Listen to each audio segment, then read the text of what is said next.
Ladies and gentlemen, welcome back to the A-Gap Podcast.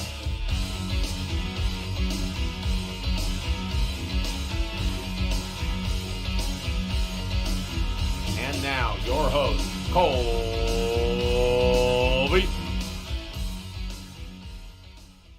Ladies and gentlemen, welcome back to the A-Gap Podcast. We are coming to you on a Tuesday as regularly scheduled. Today is July 12th. Gentlemen, you know I'm going to ask, how was the weekend? How was your week? What's going on in your lives? It was relaxed over here, man. Just dodging the heat. It's triple digits out here, and I'm not built for it. So just trying to stay indoors. Attaboy. Yeah, I was outside a lot, baking in the heat. Also did that over the whole fourth break, so I've got a pretty good base layer, and I think I have a little bit of sun sickness, but doing good, man. Got my dose of vitamin D, not having a supplement. All right, there you go. Well, good. Just keep on hydrating, keep putting those presses down. You'll be good to go, man. Not an official sponsorship, but drink them. Absolutely. They're good stuff. Absolutely. We're open to it. Oh, yeah. Hey, press, reach out to us. I know we've talked a lot of shit about Utah, but hit us up. Don't listen to the older episodes. If you guys want to make an offer, we might be big Utah guys. Press from Utah? I don't know, but Matt lives in Utah, and he's the first one that told me about him. He is. Hold on. I'll find I've that got him out as right a Wisconsin company, but Okay. Oh. They know how to. I like to think of them as a Utah company, though. Absolutely, they know how to drink up there. Is that technically the Midwest, even if it's like really far north, like mid-northern region? What is the Midwest? Midwest is like Ohio and like Oklahoma and Kansas, right? Like that area of the country. Yeah. I think we've confirmed Iowa? on this podcast that Iowa probably, yeah. I think we Delaware? definitely Delaware. I think is more northeastern, isn't it? Isn't it up by like Vermont? I can give you the states that are classified as the Midwest. Let's if go. You guys want them. Yes, If you guys let's want go. Nebraska? Yes, Nebraska. Okay. Do you want them all? Sorry. Are we guessing? You can name them. Yeah, name them off. I was gonna say Matt got a few of them already. Illinois, Indiana, Iowa, Kansas, Michigan, Minnesota, Missouri, Nebraska, North Dakota, Ohio, South Dakota, Wisconsin. All right, Those so yeah, are just that your whole Midwestern states. All right, there we go. Kevin said Midwest is everything from Nevada to Boston. True. I don't know if, Kevin, you wrote Nevada that way to make it in a Boston accent, but I love it. Nevada. Nevada. Well, I had a pretty fun weekend. I had a very packed weekend. Saturday, I was actually up at the Celebrity Pro-Am golf tournament in South Lake Tahoe up at Edgewood. It was an absolute blast. I highly recommend everybody check it out at least one time in their life because South Lake was popping. I've never seen it so busy. I assume it's kind of like July 4th atmosphere, like just a lot of people going around. Casino was buzzing. It was a blast. And the tournament itself is so fun. We spent a lot of time on the 17th hole, which is kind of that party hole that you see all the shenanigans at. They had like a basketball hoop. You had like Mahomes and Josh Allen throwing passes to people there. It was an absolute blast. Got to chirp a few celebrities, told Robbie Gould he was the GOAT, and he like looked at me and was like, "Hey, thanks, man. I really appreciate that," as Robbie Gould would do. So that was a cool experience. I would definitely say if you're like, I wouldn't consider myself a big celebrity guy, but a lot of athletes were there, so it was cool to kind of get that experience with them because you get really close to them and you can talk and they respond back. It's a fun atmosphere. So highly recommend Matt throwing this out to you, and obviously the rest of the pod as well. I think next year I might try and get a house and make it a whole weekend out of it. So down. Start looking at some flights, definitely. dude. Well, So down. We got to get early on the hotel rooms and the Airbnbs because they go fast. However, it would be so fun to get the whole crew out there. Where'd you stay this year? The Rock? No, I just did a day trip. So I just drove up. Okay. Me and our buddy Alex drove up Saturday morning, woke up super early, drove up there. We were going to stay, but Camille was out of town, and I couldn't find a cat sitter. So had to come home, take care of little Disco, make sure she was all good. So, but it was kind of nice. Like we were pretty torched at the end of the day. We were like, what time do you want to leave? We're like, maybe 8, 9 o'clock. We ended up leaving at like 4:30 because we were just exhausted. So it was hot Tahoe sun, but it was fun. Sounds awesome, man. Yeah, dude. It was a good old time. Got to meet some of the guys from Bob Does Sports, which I don't know if you guys are familiar with them. They're cool, like golf YouTubers. So it was a lot of fun. Very, very, very fun time. Kevin said, what about a fan raffle to meet and greet the crew at the next event? The tickets are given out to the people in the chat tonight. So it looks like Kevin, you just won the A-Gap, the inaugural A-Gap raffle to do a meet and greet. So well done, my guy. Cheers to you. Way to go. Way to go. All right. We don't have Tom currently, but we heard he is on the way. He's stuck in a little bit of traffic. He'll be joining us very shortly. But we're going to go ahead and get started without him. So right now we have MLB All-Star Weekend coming up hot. Obviously, massive lineup for the Home Run Derby. Also a lot of snubs that kind of came up out of nowhere. So let's go ahead and start there. Let's start with some All-Star snubs. Obviously, I think the one closest to our heart, which thankfully has been corrected, was Carlos Rodon. Ended up getting a substitution call-up, even though he has 8 wins, 2.7 ERA, and 124 strikeouts.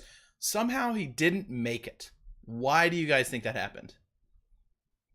MLB Twitter is run by Dodger fans. I don't know. Well, yeah, and he's first in FIP. He's first in WAR. He's second in Ks, and he's third in Sierra, which is like another advanced analytic that measures pretty effectively how good a player or a pitcher is. I don't know. I have no words for it. He was an all-star last year. He's a pretty big name. Maybe the Giants just aren't that good, but is it all fan? I don't know, man. Is it all fan no vote? Fucking clue. Is that the problem? It's all fans? I think part of it's players, right? I don't know exactly how the voting works. I know the starters are voted by fans. I don't know how the rest of it goes. I mean, was he having a better season last year at this time? No. I would say arguably the Giants, no. Maybe I'm extremely biased here, but the Giants seem like kind of more of a nationally recognized team than the Chicago White Sox. Obviously, the White Sox have been playing extremely well for the last few years, but it's kind of wild that he didn't get the nom. There were some really weird ones too. Like Zach Wheeler didn't make it. He's been great, and Luis Castillo did, and he's pitched 71 innings. He was hurt a lot of this year, so I don't know, man. The Rodon thing was really puzzling because he's been absolutely dominant, super fun to watch, pretty big name team. I don't know. Yeah. I don't know. Got no words. I feel like that's a big part of kind of why he came to the Giants. Big name team. Obviously, he got a better contract too. Pitchers Park. However, I feel like he kind of wanted to be seen a little bit on the Giants, and for some reason didn't get the nomination. Just seemed very, very odd. His wife was pissed. I don't know if you saw her. Oh my God, Twitter. yeah, she was going nuts on Twitter. She loved it. Kind of always does, but dude, yeah. Hey, red asses love red asses, I guess. That's you know? right. She's just gonna go off, and I love it. Hell yeah, like defend your man. You have every right to do that, and you are 100% like qualified to do that because he once again should have made it. I was gonna say top 10 in all the major categories. I put it in the group chat too. I was like, somebody want to explain? I don't know what's going on here. So I'm glad he got it though. I guess the baseball gods were listening. It's been corrected, but the voting is real bad. For a while, Fernando Tatis Jr. was 5th in shortstop voting, and he hasn't played at all this year. Wow.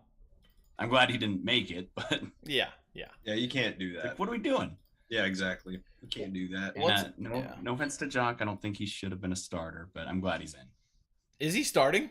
Yeah. Wow. Holy shit. Okay.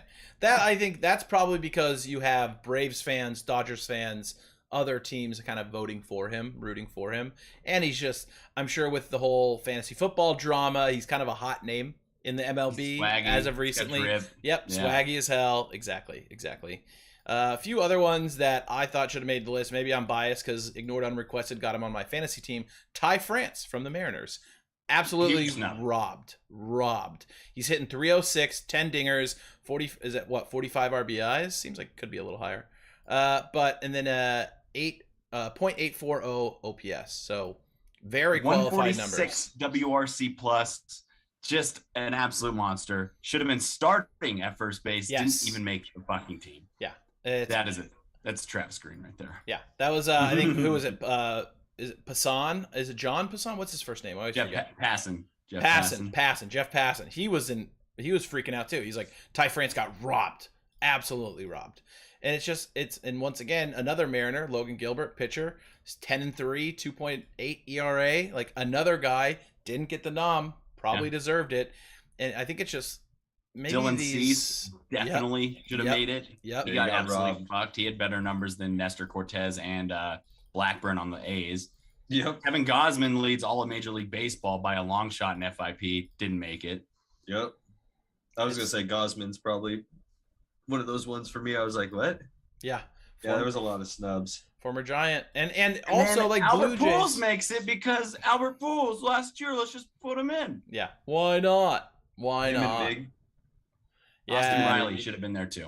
Austin Riley is having an amazing season. I know we don't want to say it. 56 RBIs. Yeah. Massive. I know we don't want to say it. Freddie Freeman also didn't make it. Hitting 304, 11 dingers, 54 ribbies. Do you think he cried more when he left the Braves when he came back to Atlanta or when he didn't make the team?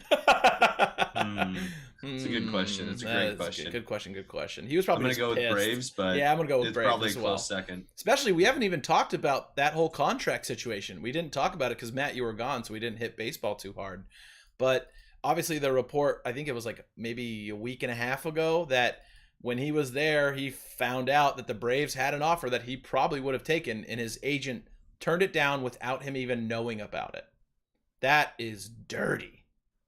Apparently agencies do that though. There was a lot of talk that was just like, yeah, agents have sidelined contracts ever since it's been a thing apparently for a while. But I agree with you with something like that, where he's so closely tied with the organization and it's just like, he's got roots here. You kind of owe it to him to give him that option as far as like, hey dude, here's the final offer from them. Do you want to stay? But money talks. So the agent made a business decision and it fucking sucks. But he did it for himself. He didn't do it for his client. That's the point. The crazy part. Yeah. He did it for business and it's fucking gross. Freddie, just based on how he's acting now, he probably made it very clear, at least to his agent, like, I want to be in Atlanta. Like, I don't want to leave. Yeah. Yeah. And he made it seem like almost like what it seemed like Freddie felt like in March during the interviews after he joined the Dodgers. Is like, they didn't fucking reach out to me, so they must not have wanted me.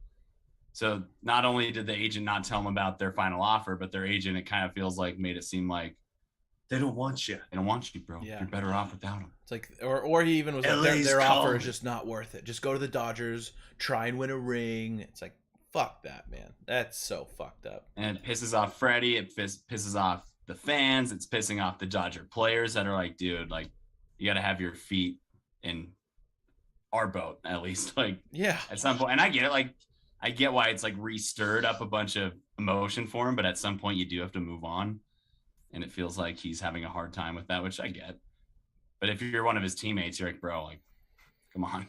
Yeah, we need you here. They paid you a lot of money. Let's get it done. I mean, he's personally getting it done, and the Dodgers are getting it done, being number one in the NL West. But it's tough. It was tough to see him break down and be so mad.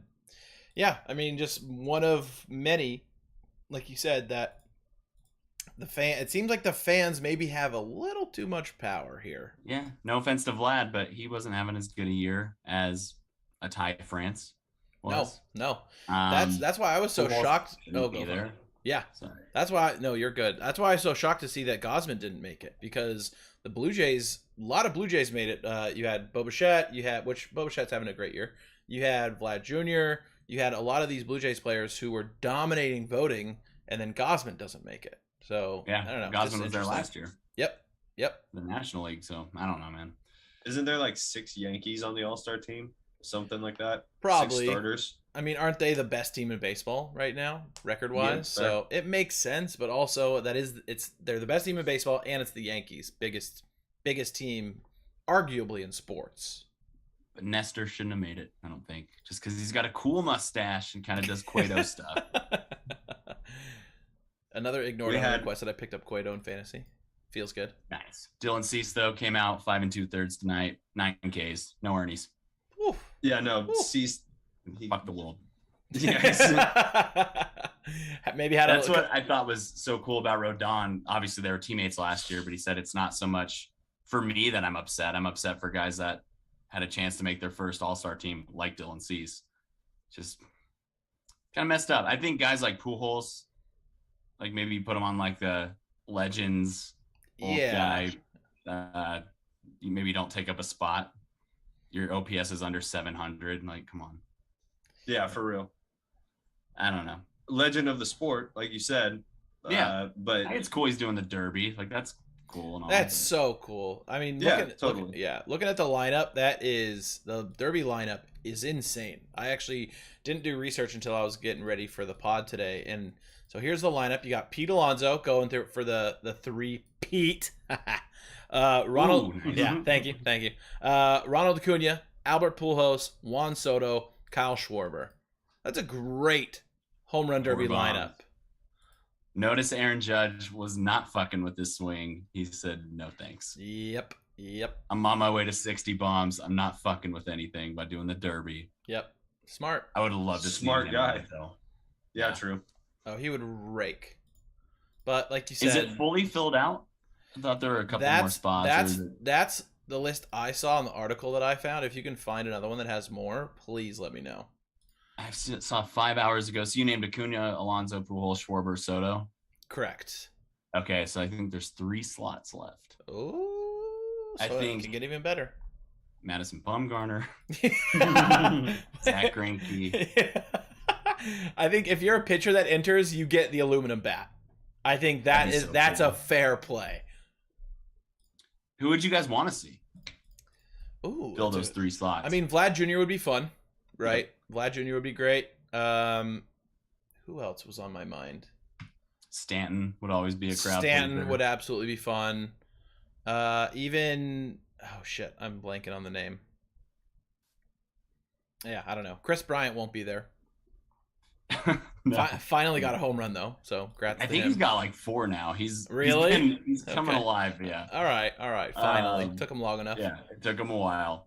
Harper's obviously hurt. Mike Trout would be fun. Trout was always fun. Shohei would be great. Yeah. Suzuki. Seiya, that'd be cool. Seiya would be fun. Or Devers would be cool. I'm glad Schwarber's in it because that guy's just an absolute monster. Oh, he's nuts. Let's see. Castellanos would be fun.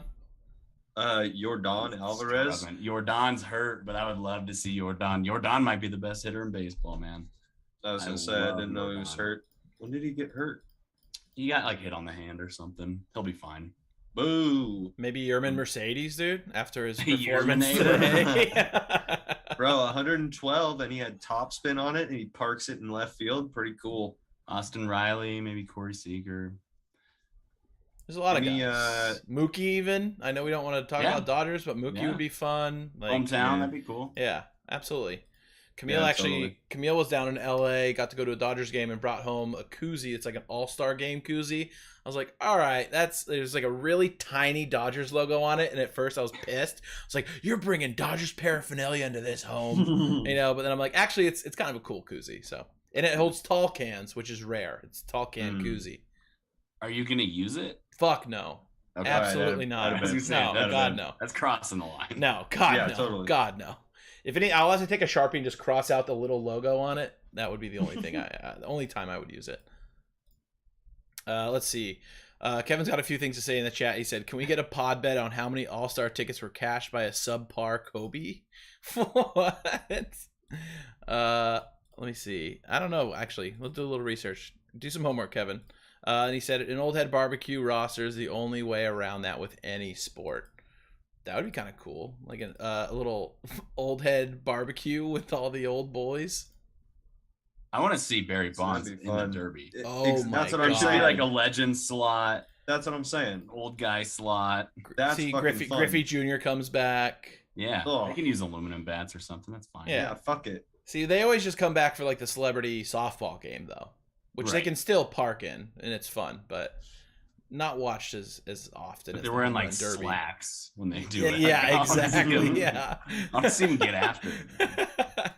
That'd be fucking awesome. Like, all right, you have a 1 month period where you can just juice yourself up, ready, go. Not a real event until like Canseco tears his ACL.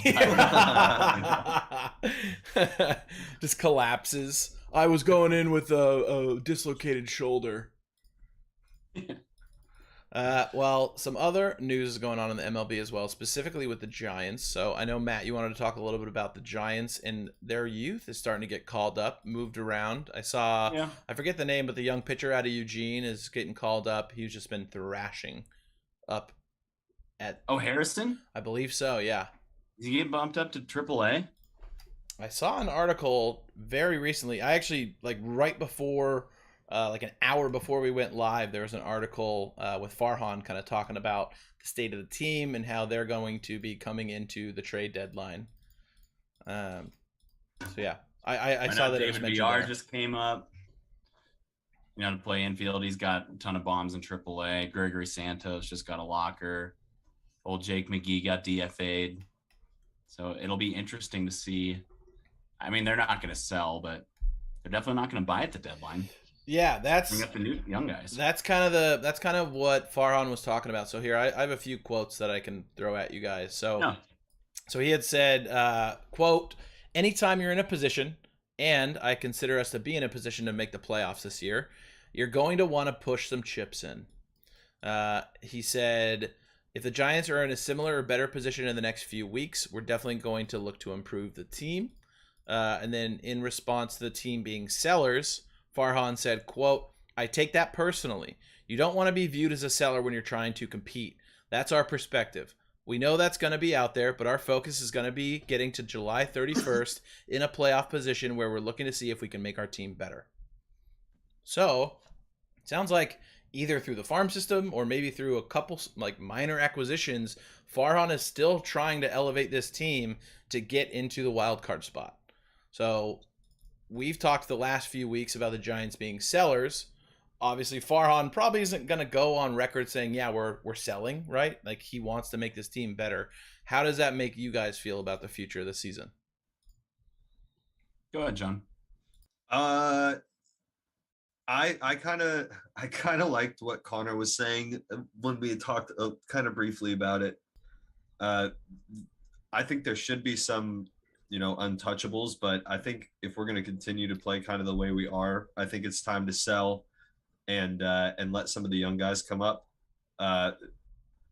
We're going to go after somebody. Obviously, next year we have a huge bankroll next year that we can start throwing some money at some of these big name guys and start to build around, like we said, key vets in key spots, and then start to get the youth involved with, kind of this, not resurgence, but this rebuild coming to fruition that Farhan has wanted for ever since he took over. He took our farm system from a bottom third to a top third farm system in just a couple of years. So I think he partly wants to see some of that come to fruition as well. I know he said what he said about being all in and wanting to go and compete for championships and things like that, but he has to be stoked that his prospects are absolutely on everybody's radar.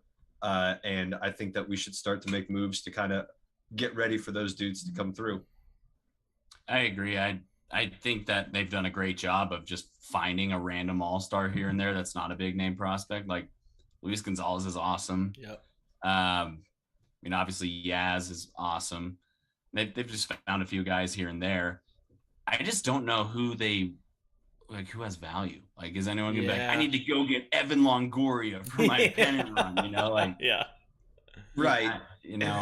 I just don't. I was like racking my brain after you said that. I'm like, who would they even sell that would? I mean, nobody's gonna get a big haul like Tyler Rogers. Or they can be like, fuck yeah, let's get me a Tyler Rogers at the deadline. Well, so Longoria has what? He has a team option at the end of this year, or is it a player option? Be gone.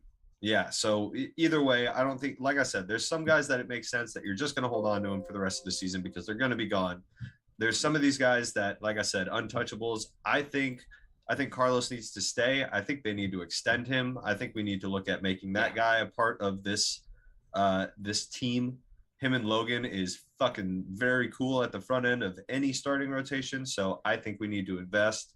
And then we've got dollar bills to spend, man. We can go chase some of these big name guys in the league that are coming up or going on the market. So but that's the plan. That's exactly been the plan the whole time. I mean, I don't think they've ever deviated from their plan, which is cool. I think they've just won games, not inadvertently, because they've tried to be competitive, but I think maybe the only deviation from their plan this whole time has been getting Chris Bryant, which probably hurt Farhan a little bit, but he's like, dude, we're winning the National League West right now. Like, I have to do something. And even then, he didn't give up a lot to get Chris Bryant. Right. He wasn't going to give up Harrison or Luciano or anything to go all in last year.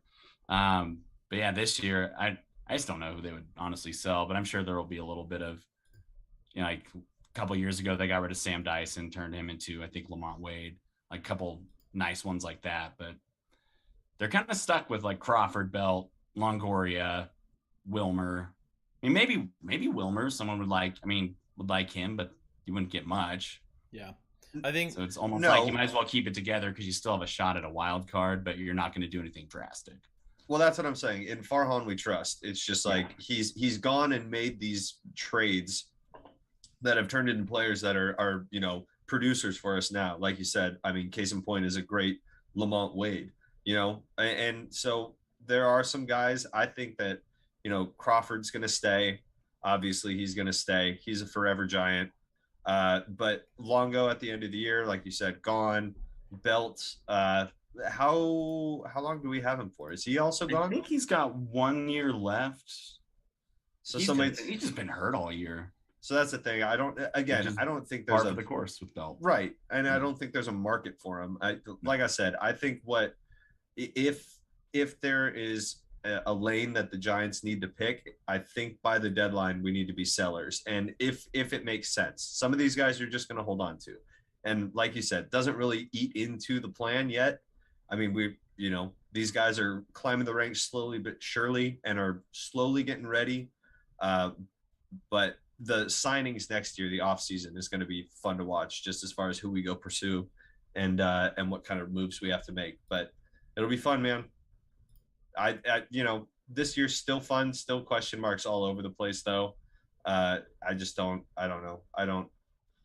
I think that we should be selling. I think that we should just get ready for next year. Yeah.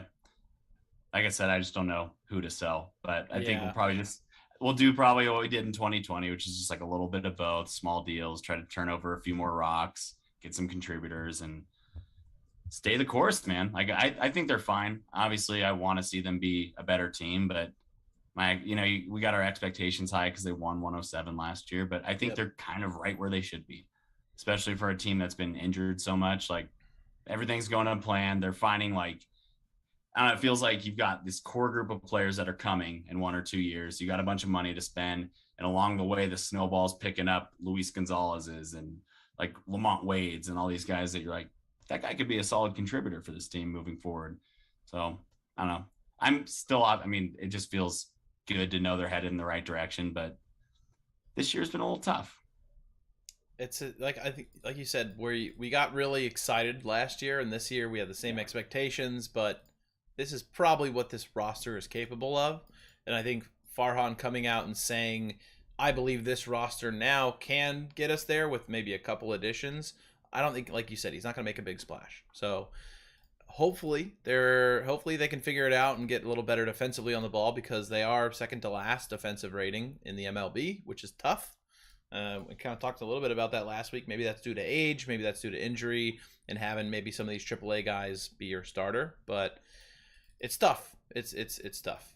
So yeah, they've only had 2 guys really contribute all season. On like it's been Rodon and Webb and everyone else. Yep. So Wood had a good start last time. He seems like his last couple starts he's looked a little better, but DeSclafani's out for the year. That's a total wash. Cobb's been up and down. So I don't know. Kind of feels like everything went right last year, and they've just had a lot of trouble with continuity. Pitching hasn't been as good. Defense hasn't been as good. Hitting hasn't been as good, and they've been injured. So other than that, pretty awesome.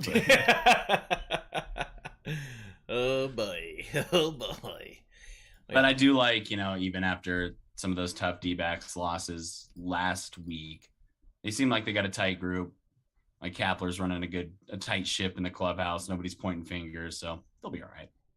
Yeah, I think they'll be fine. Good culture. Yeah, exactly. It's San Francisco. Let's be happy, right? We're not here to point fingers. Did you see he was like? I saw he was like on first base the other day, like taking practice. Like I saw something on Twitter. It was like Crawford to Kapler for the out, and like it was somebody was like obviously hitting Crawford ground balls, and Kapler was on first, picking him. So too bad they can't get him in the lineup, but he probably wouldn't pass a drug test. Oh boy, good. He's on the doos. Oh shit. Well, hopefully they can pick it up this year. We'll see. As Farhan says, they're sprinting hard by the end of the month. And I'm sure if they're not in a better position by the end of this month, then they maybe will be sellers. Do you guys know the exact date of the deadline off the top of your head? 31st of July? Yeah. Okay. So there you go. They also kind of owe it to their older guys though to not, I mean, they're not going to go all in obviously, but right. To not just totally fucking jump ship. And honestly, again, they just don't have any pieces that are attractive. They're not going to sell Rodon. No. Or Webb. So. Well, no way. All right. Well, that would be the ultimate though if they like sold Rodon, then he signed with us next year. That would be sick. That would actually be so dope. Roll this Chapman. Yeah. It's like, all right, we're gonna deal you for some stuff, but like you're coming back, right? You're coming back. Deal you. We're gonna turn that into Gleyber Torres, and you're gonna come back. Hell yeah. I'd be down. I don't know if his wife would love that, but I'm in for it. Yeah. All right, well, let's transition. What's that really quick? All those NASA images, there's a ton of Aroldis Chapman memes. Like, a lot of good spots to send Aroldis Chapman. I actually I'm that guy that made one of them my new desktop background. So there you go. Pretty sweet. Yeah, they're fucking sick. I made a joke in like someone's chat. I was watching like a Kings podcast and I was like, all these new space images coming out, so many bright stars. I saw Keegan Murray right in the middle of all of them, and then I was like, all right, just got to get my jabs in when I can. Pretty good. It's pretty good. Not too bad. I'm working on it. Be excited. Yeah, exactly. Well, we're not ready to talk basketball just yet. I want to transition over to maybe a little NFL talk, maybe more specifically some Niners talk. There's been obviously a little bit of news on Twitter over Trey Lance's quote-unquote arm fatigue. So, yeah, I've seen a lot of tweets about it, and then I forget who it was, but somebody in the replies said, what does arm fatigue even mean? Then the guy quote retweeted it and said he will practice one day, and then the next day he's not able to throw. So it's Mike Silver. Okay, there we go. So, yeah. I mean, I'll just open it up to you guys. I got my takes, but do you guys think this is something to actually be worried about? No, I think people freak out and like they're making it up for clicks. I don't believe that. Right. I think it sounded like at some point last year he might have had some arm fatigue from maybe changing up his mechanics or something. Maybe he had a little dead arm. Miyoko said that he hasn't heard that he's missed any practices from it, but I don't know. It feels like maybe that was last year and this is probably a non-story, especially as we get to training camp, but it's just crazy that we're like a month later, we're still fucking talking about Trey Lance having fucking arm fatigue. But did you see, I saw this like an hour ago. There was a clip of Trey Lance throwing to Brandon Ayuk, and Brandon Ayuk commented like, because it was just 3 throws in the compilation. He's like, he only threw these 3, then he got arm fatigue or something like that. Yes, I love that, Ayuk. Buy into that shit. Yeah. I don't know, it feels like people are like either like the Trey, like I'll defend anything Trey does no matter what. So they're making it up for clicks, but it sounds like maybe something happened, but it's really not that big a deal. Yeah, and it seems like in the NFL, you play 1 game a week. So to me, it's like, yeah, if he has arm fatigue, maybe don't make him throw on Friday and Saturday. Not that big of a deal. You're doing walkthroughs anyways, right? So it's not like he's just stepping back and going like throwing his arm, not even actually throwing a ball. So to me, it doesn't seem like that's such a big deal. I feel like if he is like legitimately getting arm fatigue, though, like if that's actually a thing that happens every week, that is concerning. But if it happened like one time as he was like adjusting his mechanics, he had a sore arm, then like whatever. Yeah. I've never heard of it though. I haven't either. I've never heard of a quarterback having Dak, I think, had a dead arm period last year. Coming off his ankle. He had like a little dead arm period, but he was fine. Yeah. They throw like 30 times a game max. Exactly. They're gonna like, and he tried to throw it downfield, and that one just, got away from. I don't know. It's like, yeah, Troy, his arm looked real fatigued there. It's like, no, that's not something you ever see or hear. Yeah. It just doesn't seem like something that will be an issue on a weekly basis. If he needs rest, he'll get the rest. It doesn't seem like that big of a deal. I mean, maybe I'm wrong here, but I don't know. Kevin said, go for it. In the Mayako interview, he was just like, I was reading the quote, just to my knowledge, he's never missed a practice time because of the arm. But I do know that it's something, I guess when you have a guy that you've invested so much in, you're going to monitor this stuff anyway. So it's just like, they put a lot in this guy. So they're just making sure that he's comfortable, but he's never missed practice over it. So I don't know, probably a whole bunch of nothing, to be honest. Yeah, it just seems wild. Drew Brees had arm fatigue for a decade of his career. So true, actually. Yeah, 100% true. Peyton Manning had arm fatigue in the last 5 years of his career, so it happens. It's funny. It happens. But yeah, I get what you're saying. He's had it his whole career, so. Yeah, exactly. I think, John, you make a good point, though, where it's like, yeah, if you do spend a lot of picks on this guy, you want to make sure he's the best version of himself, right? And if he does have a little bit of arm fatigue, maybe a little concerning, but once again, I mean, you have top-of-the-line doctors, top-of-the-line physical therapists. They're going to make sure that he's set up and he's fine from on a week-to-week basis. I don't think it's something to be super concerned with, personally. So yeah, we'll see. We'll see. And maybe they changed his delivery a little bit because obviously they've been tweaking it. I don't care what they say. Like, that's been a thing. And maybe just adjusting to it was a little sore at first. Yeah, exactly. It's fine. Oh, who's this guy? What's up, dude? How's it going, guys? Doing good, man. What's up, man? What are you up to? Dude, just getting back from work, dude. Living the dream. Hitting a little traffic. It's all good.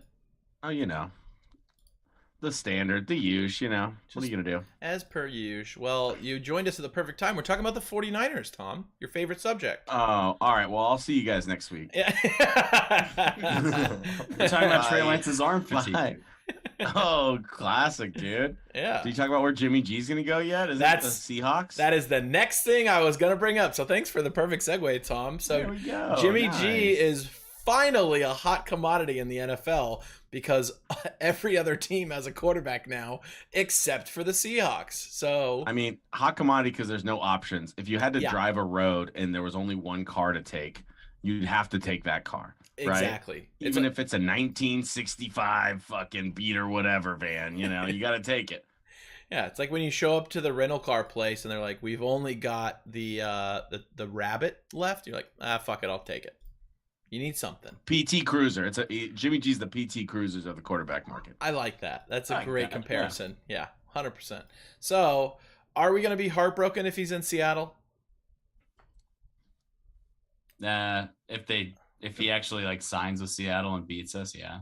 Yeah, I'll be pretty sad. It'd be a little tough because he has seen us in practice a lot, so he probably would know how to expose the defense. But I don't know. I don't think that roster. It wouldn't be that concerning, though. No, not at all. Not at all.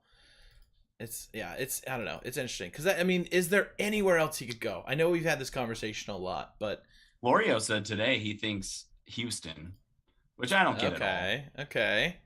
Like they should just roll with Davis Mills. They're not going to win anyway if they have Jimmy. So you might as well see what they got. For a win now team? Yeah, I didn't know. Right, like Jimmy doesn't turn them into a playoff contender.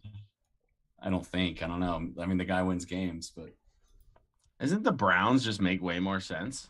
The Browns makes the most sense, but all of a sudden the reports are that Watson's going to get 4 to 6. I saw that. It's fucking crazy. Yet Calvin Ridley suspended for a year for placing a bet on a game. Well, yeah, that's not okay. I understand that, but also like sexually assaulting masseuses is not okay. Allegedly. A lot. Wow. Okay, Matt is now defending. No. Okay. No. Daddy, chill. No, that's we'll see what happens with that. But I think if he does get suspended for the year, that makes a ton of sense because they can't roll with Brissett. I saw a funny thing that they said that they were going to pay.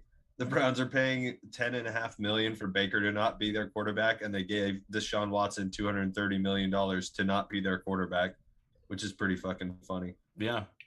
Yeah. So then do they pay Jimmy G $20 million, or if you trade him, do you have to take on half of that? And then at what point does like paying half of Jimmy G's salary make enough sense to get like a 5th or 6th round pick in return? You might as well just cut the guy. Yeah. Yeah. That's I don't know. I think it's like I want to see him in Cleveland because I want to see Watson get a year, and I want to see Jimmy go to a good team. So that would be like my ideal scenario. But yeah, I would say I'd rather the Browns. But as far as if I know he's going to Seattle or not, I don't know. I mean, Seattle doesn't know what they're doing right now, but we'll see. Yeah, it's once again we keep talking about where he's going. It just seems like Matt said more and more likely that he'll probably just get cut because we don't want to share that salary. Does a quarterback room of Jimmy G, Drew Lock, and Geno Smith that make that much sense though? Kinda. Like, I mean, if Geno and Drew Lock are both kind of the same. True. It'd actually be a pretty good room if you had a Jimmy in there. But that's kind of what I was gonna say is like Jimmy could kind of maybe Drew Lock's still pretty young. You have 2 veteran guys kind of teaching Drew Lock the ropes a little bit. Obviously, he's not extremely young, but he's young enough to be coached up to be a serviceable starting quarterback. Do you think DK Metcalf would like playing with Jimmy Garoppolo? Oh boy. Probably not. Oh Probably not. Boy. However, he does have the capability of just like taking a slant to the house, you know. That's true. Yeah, I mean, he might like it. He might like it, but definitely not going to get as many long bombs. He might actually be able to catch up to the overthrows that Jimmy throws to him. Yeah. Noah Fant would like it. Yeah. Oh yeah. Lockett would probably like it. Yep. And they can run the ball pretty well. I don't know. It would kind of suck. I don't want to see him in Seattle, obviously. Because you're gonna have to play him, dude. The chance of you guys losing to him is a possibility, dude. Totally. Fucking revenge game is all they're gonna be talking about. And we don't know what Trey Lance is. Yep.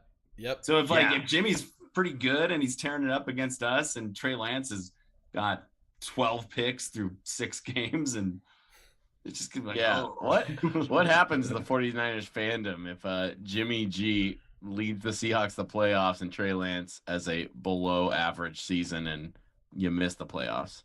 Shambles. What universe is that like? That would be dark. Like, yeah, all of us would be on Suey watch real quick, dude. Yeah, that would be fucking. It'd be tough. That you're fine when you're not really fine, but you just can't get into it. I would love to see 49ers Twitter the mental gymnastics of trying to just figure all that out. All the people that call Jimmy, people that like Jimmy Garoppolo even a little bit, they're all Jimmy sexuals, and and inherently they're Trey haters, and it would just be like it'd be crazy. I would love to see the excuses they made for that, but I hope that doesn't happen. Yeah, it'd be that tough is a nightmare in scenario. Seattle. It would. That's be a tough. nightmare. That's a worst case scenario. That's like Kyle Shanahan's getting fired. Honestly, Trey Lance sucking, period, is a nightmare scenario. So. Yes. I was going to say, Matt, you got a lot of negative energy coming off of you talking about Trey Lance throwing 12 picks in 6 games. It's like, oh, God, no, we don't even talk about that. I know, it feels like it's not possible. You never know. We don't really know. It could be could be. I think he'll be fine, but we don't know. You think the coaching and John Lynch, you think this regime is forever and always do or die off Trey Lance, right? That's how I feel. 100%. 100%. John Lynch for sure. Kyle Shanahan may survive. Maybe. Whole new group if this doesn't work. Nobody out. survives with Kyle, and maybe not even him. I mean, because Kyle was the one that was like, this is the guy that I wanted, right? Like, that was him and John Kyle together. like, I wanted fucking Mac Jones, and everyone pushed back on me. Maybe. Yeah, maybe. He could kind of switch the narrative up. I guess it was, yeah. He said, this is our guy who was the smartest in the draft after they drafted him. Makes sense. After you make that pick, you're not going to say, well, I wanted another guy, so. Florio, Silver, Schefter, we're all adamant. Mayoko, we're all adamant that Mac Jones was going to be the pick. Yeah. Some of them are still pissed that he wasn't because they were wrong, I guess. But there's a lot of people that still believe Kyle Shanahan wanted Mac Jones and capitulated because of the fans. I don't know. I don't believe that, but yeah. I can't wait until Trey Lance is just incredible and we can rewatch the video of us on Zoom all going crazy that we drafted him, loving it so much, jumping up and down, because that I really don't want that to age poorly. No. That would be terrible. That's a Curb Your Enthusiasm. Maybe that's worse. Yeah, exactly. That would be real tough.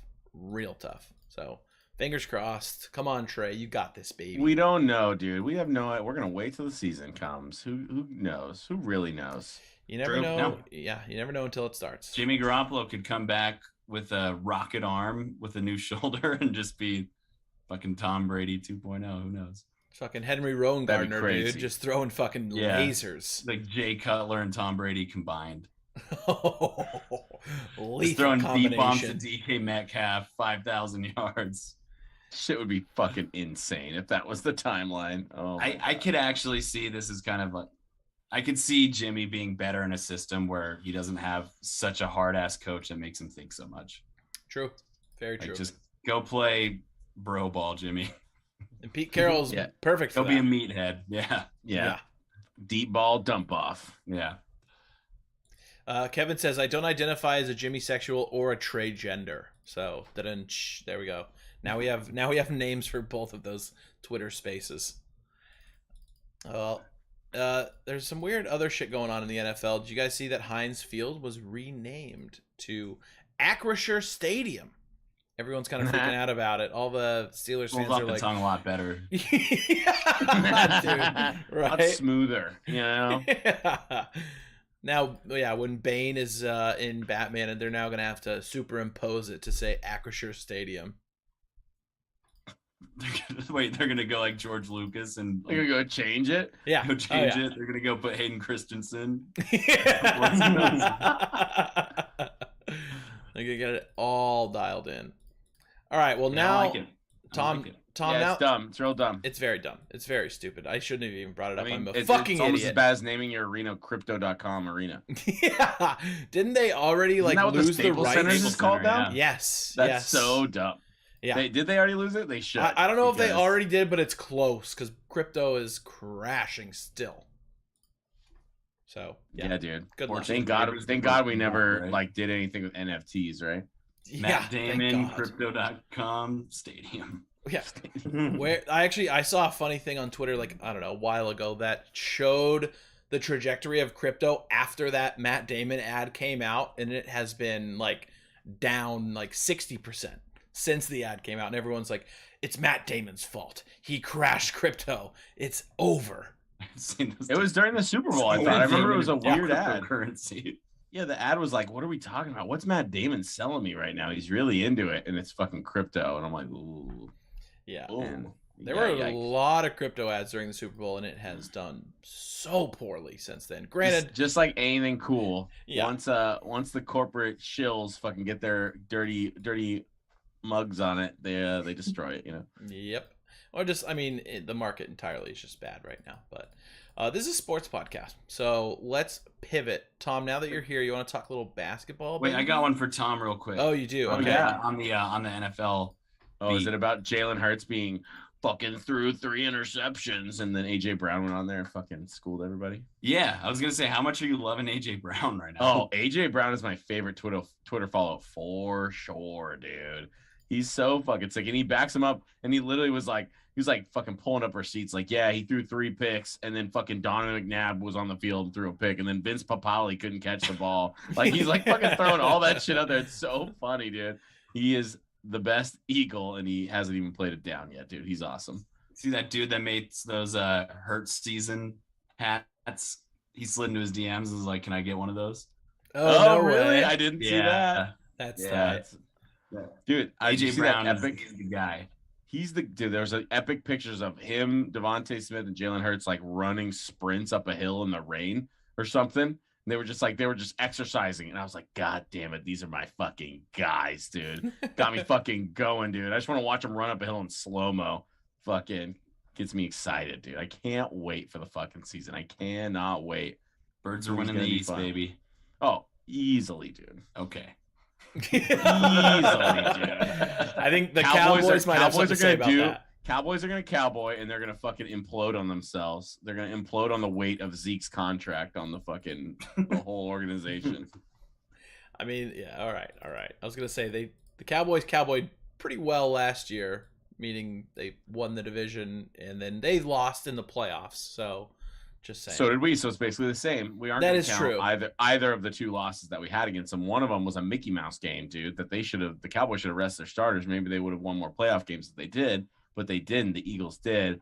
And, who cares? Who cares about head-to-head record? That's fair. Last season. I'm rooting for you. I think we're an Eagles pod this season, and we have been. We support you. Absolutely. We're all anti-Cowboys. That's the main thing. Yes, correct. Very correct. You may not be Eagles fans. You're anti-Cowboys. There we go. Everybody can get behind that.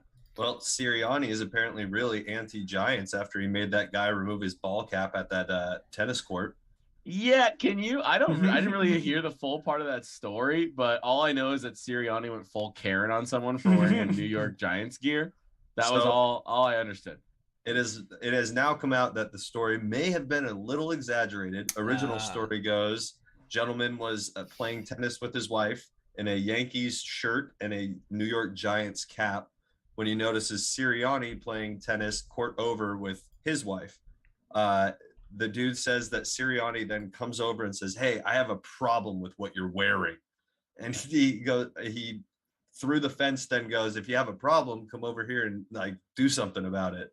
Story goes, Sirianni comes over, makes him take the cap off, like starts talking about how Dable is a fucking piece of shit and all this different stuff. And it's just like, it's a greatly exaggerated If that's a real story, I'm so happy, actually. That's the most Philly shit I ever heard, dude. Don't wear fucking hat off. Yeah, exactly. While I'm taking my backswing here, motherfucker. Your new GM sucks. Like, yeah, exactly.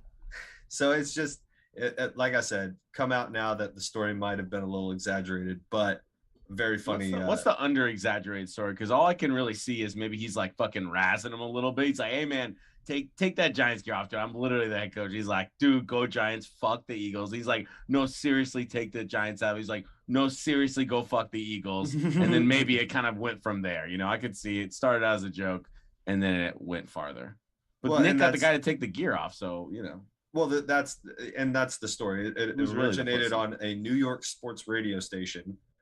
So it was a caller identified as Peter from Mapleshade, and he said that he was playing tennis at Haddonfield, and then all this transpired. He said he had a problem wearing that hat on these courts. Then he goes to me and says, "Well, your team sucks and your head coach sucks." He said that about 3 times. I'm thinking this guy wants to fight. I said, "This isn't 6th grade. Why don't you just shut up?" He kind of took a few steps towards me, and at that point, he kind of just shuts up. That doesn't sound real at all to a person that's fucking media trained. That guy's been through courses on how to talk to people publicly. Like, I sure it was Sirianni. Yeah, dude, it's some white dude in Eagles gear. Yeah, exactly. Guy goes, "I didn't know who he was." Oh god. My partner was on the other side of the court. He tells me he was the offensive line coach. I go home and I'm curious because I can't believe this is happening. I look up the offensive line coach, doesn't match. Look up Sirianni's picture and his wife's picture. It is an exact match. Wow. I call bullshit. I call bullshit too. I kind of call bullshit. Sounds like some fake news from the New York media just trying to string my guy out on Main Street, dude. True. That's fair. It doesn't really sound like Sirianni. I haven't heard a lot of them, but I'm just saying. Sucks and your coach sucks 3 times. Your coach sucks. Your team sucks. And your coach sucks. Your team sucks and your coach sucks. Okay, man, you said it 3 times. And your team sucks. We got a question in chat from Bismack.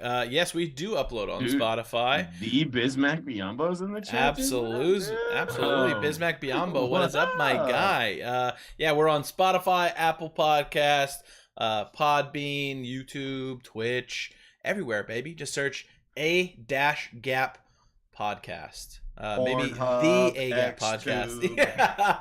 Red Tube. XXX. E-Bombs World, Funny Junk, dude. Albino Black Sheep. We're everywhere. But yeah, we are definitely on Spotify, so go check out all the old episodes. Kevin said he was definitely sitting in his Acura thinking, quote, "That's what I should have said." There. True. All right, well, Tom, now that we have you, let's wrap it up with a little NBA talk. So I don't know if you saw this, Tom. You may have been busy at work. But today, somebody placed a $10,000 bet that the Sacramento Kings would win the NBA Finals. If it were to happen, this guy will win $7.5 million. So, does this guy know something that we don't? Are we going to get Donovan Mitchell? Or was it 50 Cent? Ooh, I like the 50 Cent theory. Right? 50 Cent was hanging out with all the Kings in Vegas, was hanging out with Vivek. Yeah. I want to give you guys my initial reaction when I heard this, though. You know the Shia LaBeouf clapping during his own presentation gift? That's all I want you to think about when I heard about this $10,000 bet. I was like, yes. But yeah, 50 Cent's all crazy. He's about to move to Sacramento, dude. He's a big Sacktown guy, so it could be him. And also disposable income is a thing. True. That's very all true. I got for you. Yeah. That's the only reasoning I can think of. Yeah, this guy could just be like laundering money. He's just like, I gotta get rid of 10 grand. I gotta wash it, put it into a bet. Kings, get rid of it. Most guaranteed loss. Yeah. Yeah, he's like, I need to get rid of this now.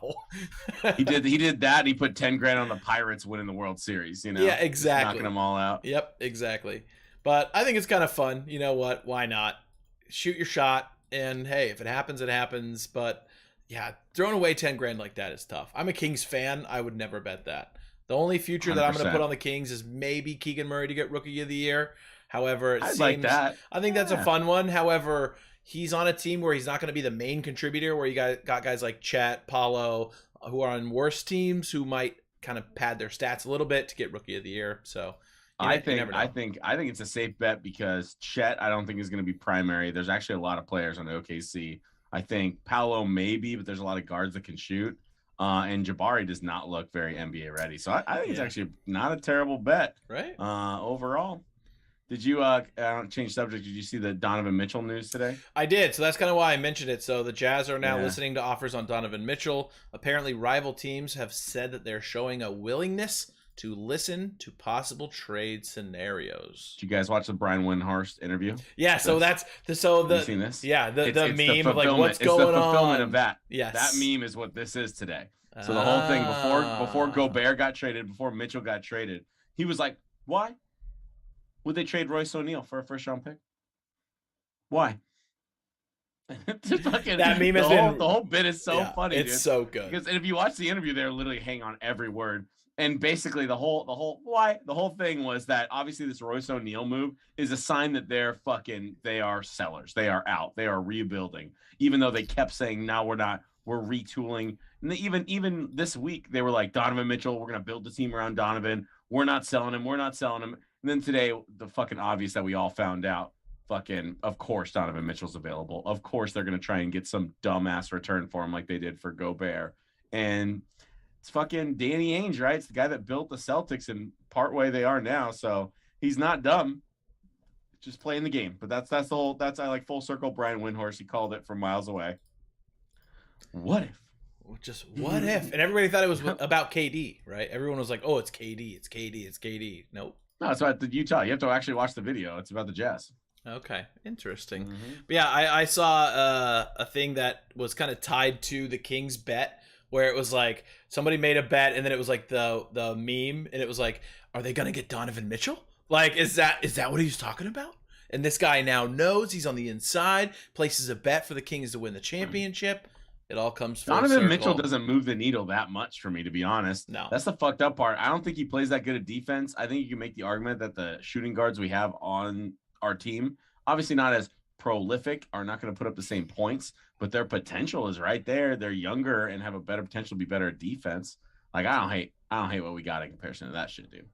I mean, I would take Donovan Mitchell if we could get him, but not sure what it would cost. If you have to give up Keegan Murray, though. Yeah, fuck no. Absolutely Keegan Murray in 3 firsts. No way. No way, That's what the price would be, I bet. Yeah, at least. I mean, seeing what they did with Gobert, at least. So many picks we don't have, yeah. Or that we don't want to give up like that. Yeah, I agree. Speaking of, we can talk a little bit about the Kings ridiculous. Summer League. Did you see the ending of the game against the Magic? The Kings Magic? Oh, yeah. Dude. Kings Magic, dude. That was a great game. Paulo did look incredible.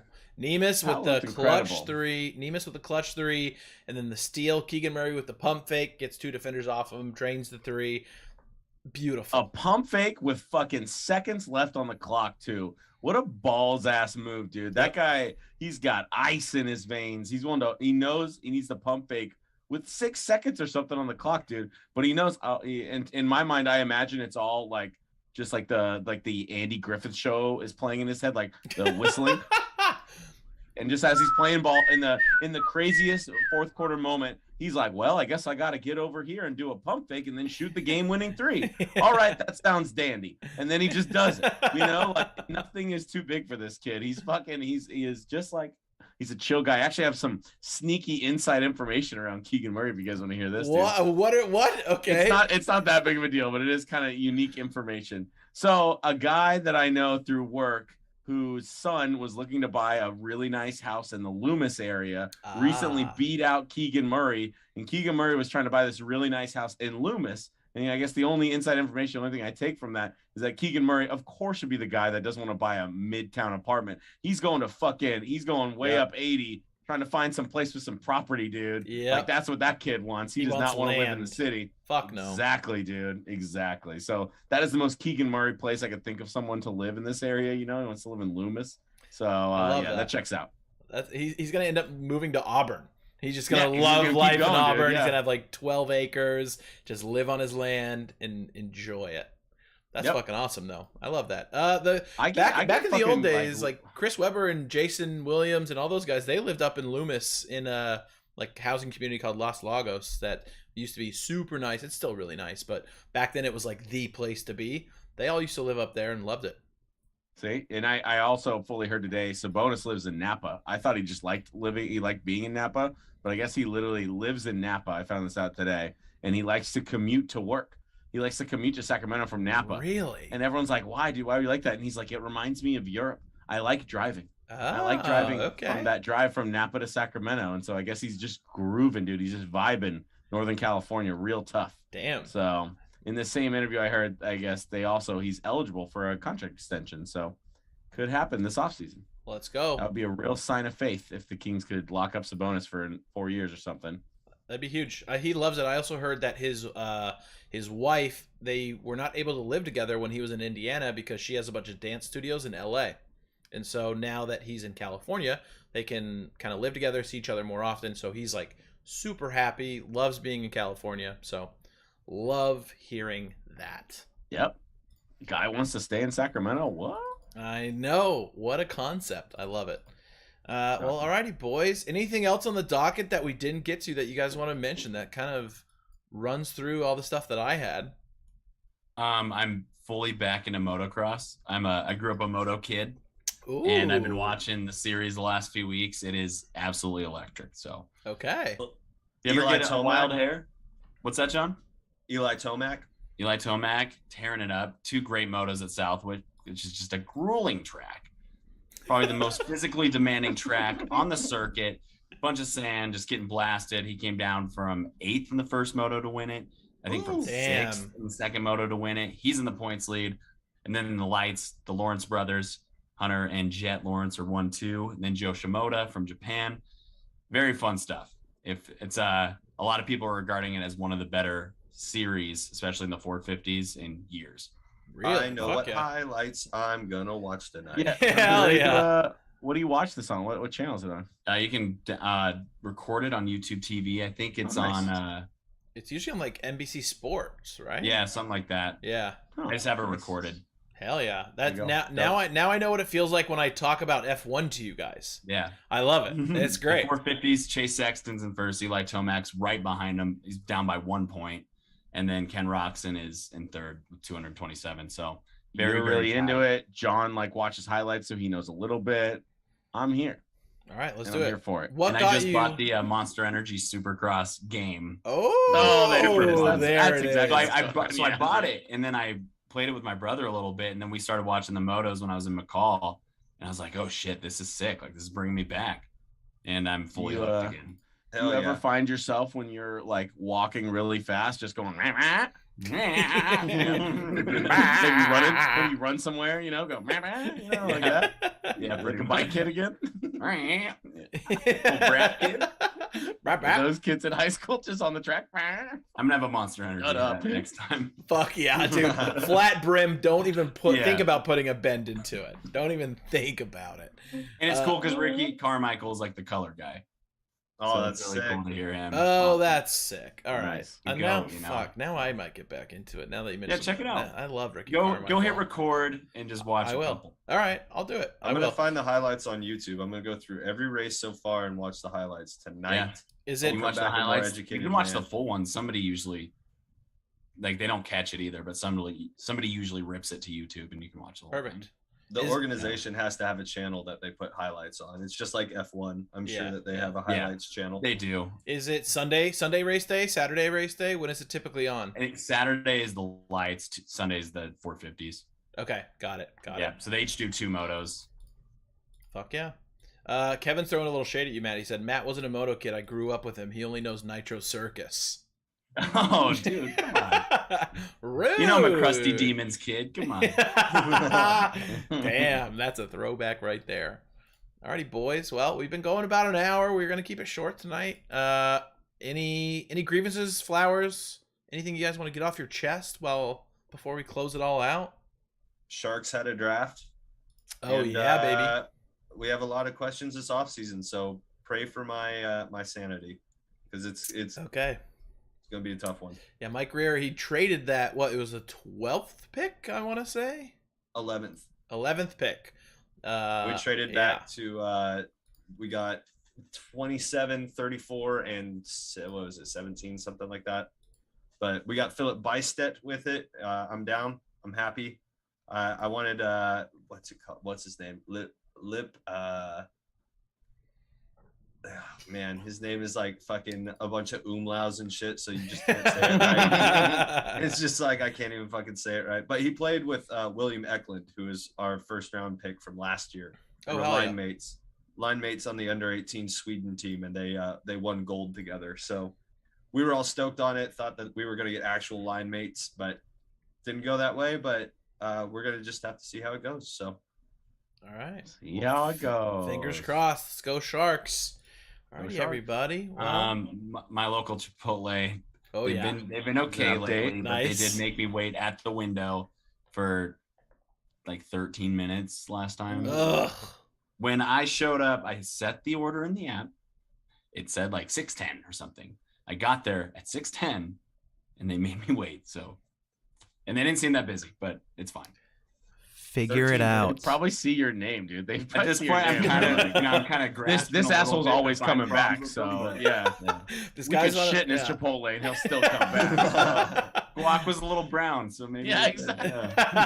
This guy's on a podcast. He's constantly talking shit about the Jazz. He's constantly talking shit about us. We're gonna make his ass wait 13 minutes. That's brutal, dude. Well, I'm sorry you had to endure that. It was brutal. That was the word for it. You're just going to leave me hanging.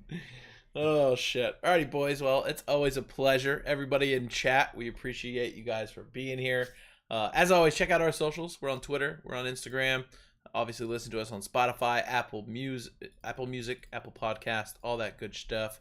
And we will see you guys next Tuesday, I believe. So come on back, and we'll talk to you guys very, very soon. Love you all. Bye. Bye.